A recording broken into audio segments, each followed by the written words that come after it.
Tell us a few things a CEO can do to overcome a slowdown. You start exploring new products, new geographies, new markets, new people to go to.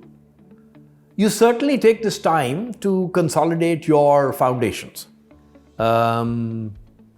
Look at your systems, look at your operations, see how well those are running, and take this chance when there's a pause in the market to build them very robustly. Most importantly, it's a chance to re-strategize and sit back and say, is the direction we're going in the correct direction? Should we change it? And it's a breather. You have to take it as a welcome breather because very soon it will be frenetic again. Cutting costs or investing? What is your approach during a slowdown? I think you do both. I don't think these things are binary ever. So I think you certainly take costs out fast. And to be honest, you have to take them out without too much analysis.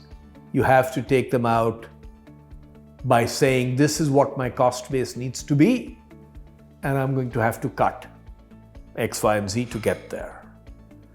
But you redeploy that money into investments in areas which are far more resilient.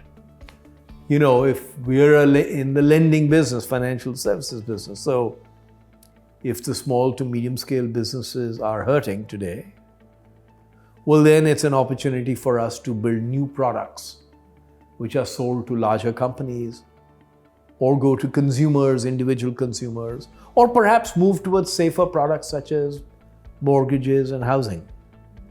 So you have to learn to invest and take cost out. I am never convinced that it's one or the other. How do you convert the liquidity crisis into an opportunity and overcome the challenge?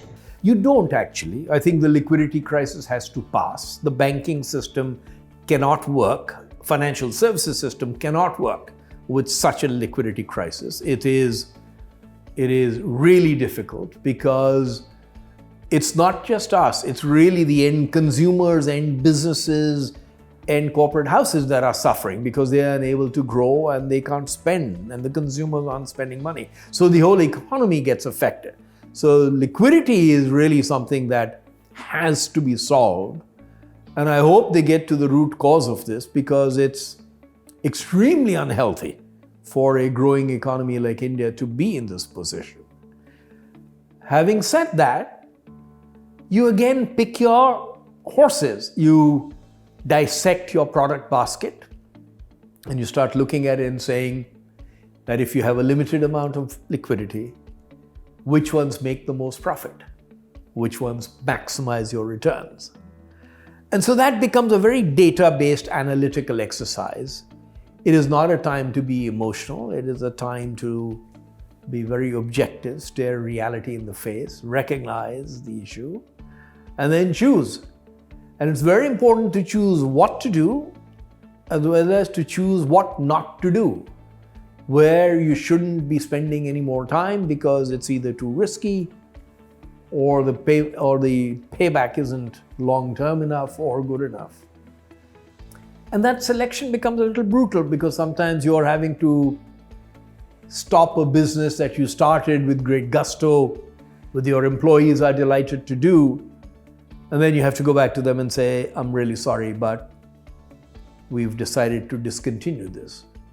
So it's heart-wrenching, but you have to make these changes. What advantage do digital lending firms such as Clix Capital have over traditional NBFCs or banks? Banking and financial services is the only industry I know of where customers get to queue up for you to offer their services to them. Everywhere else, you queue up and you try and best to serve your customers as quickly as possible. The average time it takes for a business or an individual to get a loan, even today, is a preposterous and ridiculous 20 to 30 days. Why?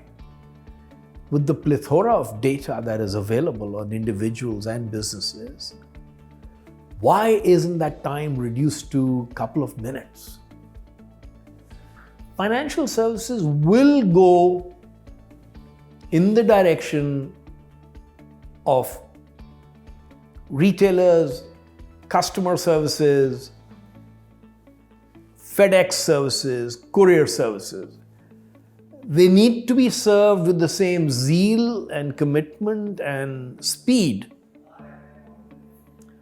And that should radically disrupt the current markets. Now, the old legacy banks and NBFCs are never going to give up their position easily. They're very smart. They know what they're doing. They're not about to give up their position. And they will change. But fundamentally, there is no reason why this elongated process of time goes through before you're told you can take a loan or not. It's not as if, I think financial services players, including the banks, behave as if they are bestowing some favor on their customers by offering them a loan.